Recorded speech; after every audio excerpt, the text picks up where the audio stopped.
Hai semua, ketemu lagi dengan saya Imelda Akmal dari Arkinesia. Hari ini kita sudah sampai di sebuah tempat yang agak tersembunyi, tapi keren banget. Namanya Smiljan Cafe. Ini Smiljan Cafe ini dirancang oleh SPOA atau Rahmat Indrani yang biasa dipanggil Kibo. Dan kita akan berkunjung ke sini, akan lihat ke dalam dan dengar cerita desainnya dari Kibo-nya langsung. Yuk kita ke dalam. Ini ada Kibo-nya sudah ada. Halo, apa kabar? Tadi saya kesini tuh ngikutin Google Map yang di-share sama Kibo nih. Dari jalan besar tiba-tiba diminta harus belok ke kiri, gang sempit yang lumayan mengejutkan ya. Lalu tiba-tiba di sebelah kiri, wah ini pasti tempatnya batak-batak dan banyak baja hitam nih. Di sini keren banget. Kibo terima kasih sekali udah terima kita. Nah kita pengen di guide, diceritain tentang tempat dan desainnya. Kalau boleh tahu nih dari tempatnya dulu nih, ini tempat apa sebetulnya? Ya, ini mungkin saya bisa cerita kalau ini adalah multifunction space. Multifunction space. Awalnya adalah kantor kita, lalu berkembang menjadi tempat komunitas, ada perpustakaan dan ada coffee shop yang mengikat semua program-program tadi. Gitu. Oke, kita mungkin kita udah dengar tadi ada beberapa fungsi berarti ya di sini. Kita pengen diceritain dulu nih dari depan terasnya deh, atau sebelum itu kita pengen diceritain dulu area ini area apa? Terus saya lihat ada beberapa toko ya di sini. Ya. Terus kenapa Kibo milih di sini? Ya, jadi memang tempat ini itu Mbak, tadi awalnya adalah deretan ruko-ruko. Ruko-ruko yang memang karena areanya cukup jauh dari jalan raya, kebanyakan fungsinya memang nggak hidup. Nggak hidup, betul. Okay. Jadi kita pengen di sini sebenarnya karena areanya lebih tenang. Dia padahal dia nggak hidup karena dia nggak rame, tapi betul. Buat Kibo malah itu jadi potensi. Jadi potensi yang baik. Jadi potensi baik. Betul. Tapi ternyata setelah dibuka jalan utama Boulevard UPJ, tempat ini ternyata jadi ramai karena jadi lalu lintas. Tempat orang-orang lewat ya buat motong jalan. Nah, itu juga yang menyebabkan ini akhirnya berkembang menjadi multifunction space. Jadi ini area terbuka di depannya karena sebenarnya areanya kan sempit banget tuh. Sementara area-area komersil itu banyak berubah dengan banyaknya tuntutan buat open space. Nah, kemungkinan untuk jadi open space itu cuma di depan ini. Jadi kita peruntukkan dia bisa jadi tempat duduk-duduk, ada window yang sangat besar, terus juga ada tanaman-tanaman yang juga dapat dinikmati di dalam. Oke. Gitu. Kita mau coba ke dalam? Ya, silakan Mbak. Kibo saya lihat di depan itu ditulis namanya Smiljan. Kemudian ketemu nih di sini ada teks tentang Smiljan Space. Boleh cerita nggak nama Smiljan itu ketemu dari mana dan apa artinya? Ya, Smiljan itu sebenarnya sebuah kata-kata ya yang selalu teringat dalam pikiran saya gitu Mbak. Dari waktu saya kecil, saya banyak diceritain tentang bagaimana orang-orang yang tumbuh di daerah-daerah kecil untuk mereka berusaha sangat keras untuk bisa tumbuh sesuai potensinya. Salah satunya Smiljan. Smiljan adalah desa kecil di Kroasia yang nggak banyak orang tahu itu adalah tempat lahirnya Nikola Tesla. Nikola Tesla di kota bernama Smiljan. Betul. Dalam beberapa biografi dan bukunya, Nikola Tesla selalu menyebut kota ini sebuah kota yang berkesan buat dia karena dia di situ dia merasa bahwa imajinasinya tumbuh dan banyak hal-hal yang mempengaruhi hidup dia. Itu diceritakan untuk menyemangati saya di waktu kecil bahwa jangan pesimis, walaupun lahir di kota kecil kamu masih bisa punya peluang untuk berusaha jauh lebih baik. Oh, keren. Itu diceritakan oleh bapak angkat saya waktu itu. Lalu ketika saya tumbuh dewasa, bergaul dan berbudaya secara arsitektur, saya ketemu lagi dengan kata-kata itu tapi dalam bentuk yang berbeda. Seperti kita ketahui, Smiljan itu di arsitektur tuh mungkin lebih dikenal dengan nama arsitek Smiljan Redić. Itu salah satu arsitek juga yang menginspirasi saya. Jadi saya ketika umur 20 ke 30-an tuh ketemu lagi dengan kata-kata Smiljan. Dari situ, wah ini kayaknya sebuah takdir. Saya lucu nih namanya yang selalu teringat terus sama masa lalu saya. Lalu dulu pada pengen punya suatu tempat apapun itu yang akan saya namain dengan nama Smiljan. Oh gitu, memang dari dulu sudah berpikir kalau punya tempat akan diberi nama Smiljan. Smiljan, karena betul. kata ini begitu punya Berkesan. makna personal ya buat Betul. Kibo. Yang semoga juga bisa menjadi makna yang menebar buat Betul. kebaikan buat semua. Nah kemudian kita udah cerita tentang nama. Nah sekarang nih saya berdiri di area apa nih? Ini adalah area transisi antara outdoor dan indoor. Jadi kalau kita bisa lihat, ini ada sebuah jendela besar yang menghubungkan fungsi indoor dan outdoor. Jadi sebenarnya kalau kita duduk-duduk di dalam, ketika jendela dibuka, kita juga bisa berinteraksi dengan orang-orang di luar. Fungsinya pengen memang supaya aktivitas di luar dan di dalam itu bisa menyatu. Oke. Gitu. Tuh. Terus ini ada bench-nya bisa, stool-nya bisa beda-beda, seru banget. Iya, jadi kita memang pengen bangunan ini sebenarnya mempunyai sifat yang informal.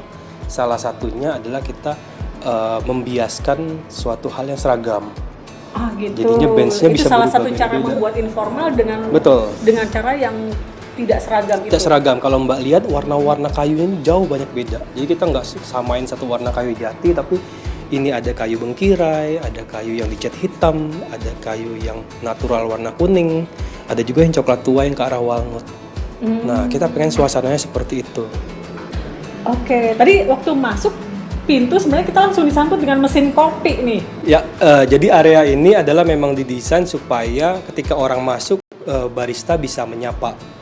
Oh gitu. Begitu. Tujuannya. Jadi di sini Sudah menyapa juga ya Mas Fatih? betul. Jadi kita pengen Smiljan ini memang secara servis dekat dengan customer.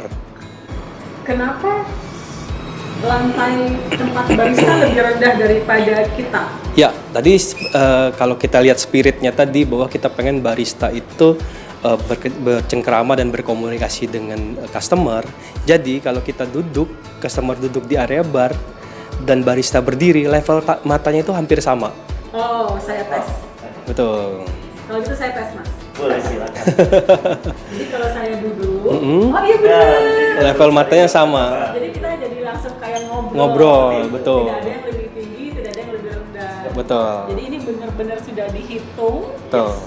bahwa ketika barista berdiri dengan customer duduk itu satu level, eye level ya. Iya, Eye betul. level. Jadi nggak ada saling Lebih tinggi ya. Lebih tinggi. Jadi kita sama rata gitu. Sama rata. Oke, keren. Wah itu detail banget desain arsitekturnya. Sebenarnya kalau kita lihat bagaimana flow-nya juga kita desainnya sangat detail banget. Kita Gimana tuh ceritanya? kalau Mbak lihat di barnya sendiri juga ada beberapa level. Artinya kita pengen semua alat-alat itu juga semua rapih di bawah. Jadi experience barnya sebenarnya bisa clean. Itu. Lalu secara tata letak juga ini sangat nyaman buat barista buat mengoperasionalkan ini gitu ya. Jadi karena ini sifatnya adalah komunitas, kita pengen pertama kali orang masuk itu mereka dipertemukan sama meja panjang yang mereka bisa nggak kenal juga, mereka bisa bareng-bareng di sini. Jadi nggak harus satu grup. Jadi mereka satu bisa baca buku, bisa kerja, dan satu lagi bisa kerjaan aktivitas lain tanpa mungkin nggak harus saling kenal gitu. Jadi ini adalah sebuah cara untuk membuat ruang yang sebenarnya sempit dan terbatas ini menjadi lebih luas. Dengan adanya perbedaan level, orang bisa mengalami berbagai macam experience terhadap ruang yang jauh lebih berbeda-beda. Jadi secara persepsi mereka membuat, oh kaya nih ruang-ruangnya lebih banyak. Dan itu akan membuat sebuah dimensi luasan sendiri dalam sebuah pikiran mereka, begitu ya. Oh jadi beda-beda ketinggian itu sebetulnya dia punya fungsi satu untuk merasa pembeda ruang, dua juga rasa pengalaman ruang. Ya, betul, yang beda-beda. Yang tiap beda-beda dan Betul. itu dibuat agar supaya ada permainan experience juga di situ. Betul. Ada permainan pengalaman ruang. Pengalaman ruang di situ. Selain kalau kita lihat secara arsitektur reduksi, lantai yang level lebih tinggi ini sebenarnya adalah buat menampung puing-puing yang tadinya buat Menampung puing-puing. betul. Kalau di proyek Yang renovasi tersembunyi di balik. betul. Jadi dalam proyek renovasi kan banyak sampah. Nah, prinsip kita di dalam arsitektur reduksi nggak pengen sampah itu dibuang, secara karbon kan akan jauh lebih tinggi. Jadi kita dari awal udah merencanakan ada beberapa ruang yang levelnya lebih tinggi untuk bisa menampung si sampah dan puing-puing tadi, gitu. Oh, jadi ini perkara memikirkan bagaimana menampung sampah ya? Ya, betul. Ini di sini lightingnya juga custom ya? Ya, betul. Jadi kita nggak pengen sebenarnya orang karena lantainya rendah, kan nggak nyaman banget tuh kalau kita ngelihat lampu yang terang banget gitu ya. Jadi yang dipakai adalah track light. Jadi kita bisa ngarahin lampu-lampu sesuai dengan mood dan perbedaan fungsi. Nah, perbedaan fungsi yang saya maksud adalah ketika ruang ini nanti akan jadi ruang pameran, berarti kan cahaya bisa berubah-ubah di mana tempat karya itu dipajang. Dengan menggunakan track lighting kita jauh lebih fleksibel. Oke, track Gitu. lighting gunanya untuk fleksibilitas. Fleksibilitas. Kalau ada perbedaan fungsi ruang. Betul. Nah, kita mulai bergeser ke dalam nih. Kita melihat ada rasa ruang yang berbeda, terutama karena ada tangga dan di sini jauh lebih terang ya. Ya, betul. Karena kita ada bukaan yang sangat besar ke arah kebun belakang dan arahnya juga ke timur. Jadi pagi akan terasa jauh lebih hangat dan juga ruangnya akan lebih terang.